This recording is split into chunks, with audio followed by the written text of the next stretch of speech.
It felt like a dream come true, an inheritance of $300 million and our own company. When the employees saw my sister-in-law, Mary, celebrating my father's inheritance, they started whispering among themselves. They were all excited. Mary, feeling proud, said loudly, "Please be quiet. This is the moment when my husband will inherit the company and $3 million. One of the employees suddenly started laughing uncontrollably. Meanwhile, my older brother was reading the will with the lawyer. His face turned pale as he read. "Look at this," my brother said, showing the will to his wife. She screamed when she saw it. "My name is Lucy, I'm 29, and I work for my father's business. When my father was young, he had the vision to start a business from scratch, which grew into a successful company with many employees. But early on, he had a lot of debt, and even as a young child, I could tell how tough it was for him. Even when the company became successful, I wanted to help my mother, who mainly did office work. My parents encouraged me to go to college and choose any career, but my dream was always to work for the company my father built. When I graduated from high school, I decided to pursue that dream. Bob, an experienced employee, was the first person to mentor me when I joined the company. He taught me the basics of business without treating me differently just because I was the president's daughter. Thanks to Bob, I learned a lot about the company. On the other hand, my brother Tom, who's just 2 years older than me, went to college to study management. From a young age, he proudly told his college friends that his father ran a business and that he would take over one day. Tom's friends would ask him, "What are your plans after you graduate, Tom? Don't you need to look for a job?" "I don't need to look for work," Tom would reply. "I'll be working for my father's company and eventually become the president. Until then, I'll take my time learning about management." One of Tom's friends remarked, "So, you'll be the next president of the company? Your life will be set." "I'm jealous." Another friend asked, "Don't you have a younger sister? Isn't there going to be a fight over who takes over the business?" Tom answered, "Yes, I have a younger sister, but she's just a high school graduate and a simple person." "That's something you say a lot," Mary commented. She seemed to be doing some behind-the-scenes work for the company. If I became president, I'd keep her on as long as she listened to me. Meanwhile, my brother was spending money recklessly and wasting time, pretending to gain experience as a business manager. He knew that if he acted well, his friends would be attracted to him. Many women wanted to date him because they knew he was going to be the next president of the company. My brother chose the most glamorous and attractive woman to marry. Her name was Mary. After a big wedding, they went on a honeymoon abroad, built a mansion, and began their married life together. According to him, all of this was to help him get the status of company president. Mary seemed happy with her life, as Tom listened to her every wish and allowed her to enjoy the luxury of being married to him. "I'm sure Mary wouldn't want my life, where I work with my mother in the background at my father's company."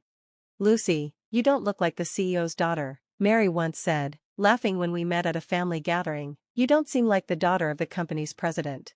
"I don't like a lavish lifestyle," I said. She looked at me like I was strange. "I feel sorry for you," she said. "You were born the daughter of a company president, but you have no idea how to spend money. You live with your parents, and you have so much money, yet you don't work hard for it." She continued, "With your title, shouldn't men be chasing after you?"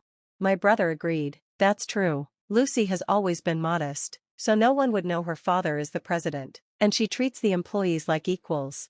I replied, "There's still so much I don't understand about my job. Many of my coworkers are better at their tasks than I am, so I can't act like I'm some big shot." My brother was shocked. "That's why you're useless," he said. "A boss should be able to stand tall and not be looked down on by their employees. Let others handle the simple, boring tasks." "I suppose my father and I are the only bosses in this house," I said. "You shouldn't look down on your subordinates, no matter how powerful you are," I added, but my brother cut me off. Annoyed with me, he said, "A logical woman is not well liked by men." After that, Mary spoke up. "If you keep saying things like that, you'll never get married. You should try to be more appealing, don't you think, Tom?" Tom added, "Well, when I become president, I might fire a humble employee like you." My brother and Mary quickly said what they needed to and left. After they were gone, my mother, who had been silent, comforted me. She said, "You're doing a great job with the company, and it helps both me and your father. Don't worry about what Tom says." My father nodded, his face serious. My parents had previously disagreed with my brother's attitude, but after that, Tom and Mary became upset and stopped visiting for over a month. I noticed the tense atmosphere and suggested to my parents, Tom and Mary can say whatever they want. After that, Tom and Mary continued living their life as they liked, eating at expensive restaurants and vacationing at fancy resorts. They wanted to give the impression that Tom would someday become the president of my father's company. Meanwhile, my father was working hard to grow the business. One night, he suddenly complained of chest pain. "Are you okay, Dad?" I asked, feeling worried. "Try to relax. I'll call an ambulance." "Lucy, get this," he said, pointing to a drawer. He told me there was a letter for me. I quickly grabbed it. He said, "I want you to read this if anything happens to me. Everything else is up to the lawyers." Then, he lost consciousness before the ambulance even arrived. Despite being rushed to the emergency room, my father passed away without regaining consciousness. Tom and Mary were away on a trip and couldn't be there when my father passed. They came back 2 days later, just in time for the funeral. Tom said, "We're just glad we made it on time. I never imagined Dad would pass away while we were on vacation." I was completely shocked. Tom and Mary showed no care at all, arriving at the funeral without mentioning that my mother and I had to take care of all the arrangements. I asked my brother privately, "So the employees wouldn't hear, couldn't you have come back earlier?" Tom answered, "I couldn't because I already booked our return flight," without apologizing. Then he turned to address the employees. "Thank you all for your help. From now on, please leave it to me to take my father's place as president in an honorable way," my brother said. Mary looked around at the quiet employees and said proudly, "That's exactly what Tom would do." Everyone is speechless because they're so impressed, right? It's only natural, given my dignity. My brother asked, "Lucy, isn't the ceremony about to start? Please hurry and show us the way." I was irritated by my brother's arrogance, but I led him and Mary to the party table. During the meal, my brother continued to act arrogantly. "Isn't the quality of this food questionable, Lucy? This will lower our father's standing as president." I replied, "Mother and I already discussed it, and we agreed on the food. Besides, I don't want you telling me what to do." He replied, "This is why people don't understand what it means to be president." Then he gave orders to me and the employees, even telling Bob, a longtime employee, to do things for him. I couldn't stand it anymore. "Tom, don't order Bob around like that. You shouldn't be rude to employees." Tom replied, "Why should I be humble in front of them? They should show more respect for me as president." Mary joined in, saying, "That's right. Stop talking down to Tom, the company's future president. If you keep disobeying him, he'll fire you. He has the authority." Just then, a man entered the room. He introduced himself as the lawyer my father had hired. "Please excuse the interruption. Your father asked me to handle his inheritance." I remembered that my father had mentioned hiring a lawyer before he passed away. It seemed my father had been planning for his death for years.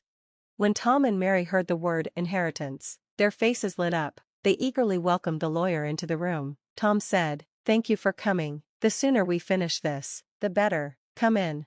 As the lawyer spoke, Tom started to cry. "Wasn't the inheritance worth $300 million? Mary gasped, $300 million? That much money in a company that belongs to us? It's a dream come true." When the employees heard this, they started whispering. Mary declared triumphantly, "Quiet. This is the moment when the company and its $300 million inheritance will pass to Tom." One employee laughed loudly, and my brother, still holding the will, looked confused. He read the will aloud and his face turned pale. "Mary, according to the will, the entire company goes to the eldest daughter, Lucy," he said in shock. Tom stared at the will, shouting, "This is impossible. This can't be right." The lawyer said calmly, "This is a legally binding will." Tom was furious. "I don't care how, but how can Lucy become president instead of me? My father must have been getting old and senile. A will made by a senile old man is invalid." Hearing this, I couldn't keep quiet anymore. I couldn't let them insult my father, who had been a good man until the end. "Enough," I said. "Tom becoming president is even more unthinkable in my opinion." Tom was enraged. "Are you saying I'm unfit to be president?" I didn't hesitate to answer, "Yes, you are. How can you be president of this company when you've never helped it?" Tom argued, "Mary and I even built a mansion for a president and went to great lengths to make me look the part." I replied, "You mean building a mansion that doesn't even fit your needs? Or eating at fancy restaurants? That's not good for business. It's just wasting money. Didn't father cover most of the costs for that house and all your luxuries? How would you even know that?" I then revealed, Just before he died, Dad gave me a letter. In it, he explained how much money he had spent on you both and that it would be treated as a gift to you during his lifetime. As a result, your share of the inheritance is almost nothing. Mary, hearing this, panicked. Wait a second, the inheritance is worth $300 million, but we already spent that much? That's not fair, we got so little out of it. The employee who had just laughed quickly approached Mary and told her, the $300 million comes from the company, not personal assets. I think everyone here knows that. I added, money from the company isn't inheritance for the family, so, I'm pretty sure my brother's share is very small. Mary looked shocked. Oh no, Lucy, you mean the inheritance is $300 million? My brother suddenly stood up, as if he'd had an idea. He yelled at the employees, you want a plain woman like Lucy to be your company president? You must believe I'm more qualified. I'm just like my father. But none of the employees agreed with him. Bob spoke up and said, your father was a charismatic man who built the company, but you're not like him. What you have is arrogance, not charisma. Tom became angry when Bob spoke calmly to him. You may be an employee here, but we rarely see you at work, Bob continued. Tom replied, I don't have time for work. I'm too busy networking with people. I can't waste time on tasks anyone else can do. Bob responded, you call going on trips and partying networking? That's not the same thing. Then Bob said, Lucy works hard every day, learning more about the company and helping behind the scenes. Quietly, Bob said, I sense the same sincerity in her as in your father. Lucy is the right person for the job. And the other employees nodded in agreement. I was moved and said, thank you very much. Honestly, I'm surprised by the sudden news, but having seen how passionate my father was about this company, I care about it just as much as you do. I look forward to working with you all. The employees applauded warmly, and I bowed deeply in gratitude. Encouraged by the applause, I added, all of you are important to this business. Anyone who disrespects you doesn't deserve to be an employee, let alone the president. A president can fire anyone. My brother, Tom, got angry and shouted, what are you talking about? I'm your brother. I responded, I can't afford to pay a salary to an incompetent employee just because he's family. Tom, looking pitiful, begged for help from those around him, but the employees just stared at him coldly. Realizing no one was on his side, Tom and Mary left quickly. After that, Tom lost his job and survived on the small inheritance he got, but it didn't last long. Soon, he had nothing left.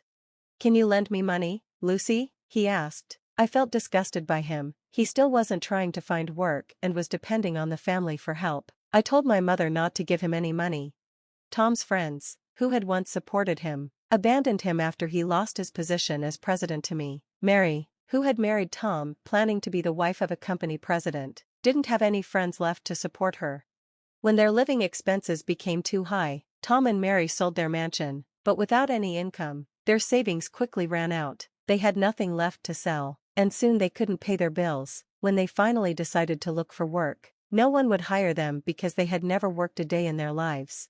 Eventually, Tom found a part-time job at a convenience store. He wasn't used to this work and was criticized by younger employees for not doing a good job. Mary also couldn't stay a full-time housewife anymore. She started working as a cashier at a supermarket for a low salary.